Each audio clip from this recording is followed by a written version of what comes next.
بسم الله الرحمن الرحيم. الصلاة والسلام على سيدنا محمد أشرف المرسلين. أهلا وسهلا بكم. اليوم باش نحضر مع بعضنا بسكوي العادي، معناها بسكوي العادة والعوايد اللي نحضروا فيه في المناسبات وفي الأعياد وفي حياتنا اليومية. زادة باش نحضروا كمية ب8 كعبات عظم. باي نضيفوا لهم 3 ساشيات سكر فاني، معناها بمقدار 3 مغارف متوسطين، ونضيفوا لهم 2 كيسان سكر احرش، كيسان كبار. نحركوا الخليط متاعنا بالركاض الكهربائي، ماذا بينا نركضوه بالباهي باش يتمزج الخليط متاعنا بالكدا. باهي توا كنحطوه في صينيه كبيره، صحفه كبيره معناها، ونضيفوا له 2 كيسان زيت زيتونه. اللي يحب يحضر بالزبدة يحضر بالزيت النباتي المتوفر معناها الموجود. نحركوه بركاض يدوي، ونضفت لهم تويكا 2 مغارف كبار بودر متاع قشور البرتقال.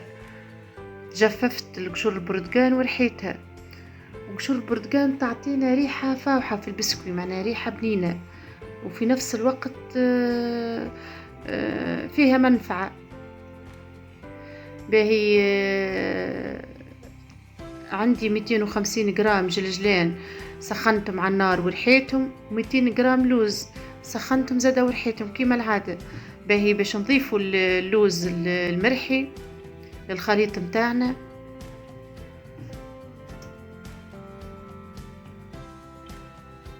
نحركوه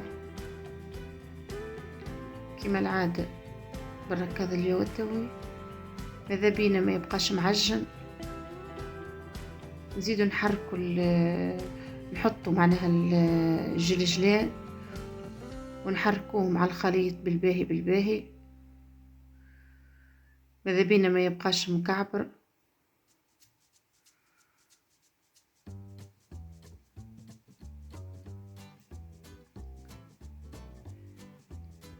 كمية الفرينة اللي باش نحضر بها البسكوي مقدار 1.5 كيلو، اما ماذا بينا الفرينة نزيدوها بشوي باش ما تجيناش صلبة العجينة، معناها مش بالضرورة نحطوه 1.5 كيلو كامل. حطيت نص الكمية، زدتهم 3 ساشيات خميرة مرطبات مقدار 3 مغارف متوسطين معناها،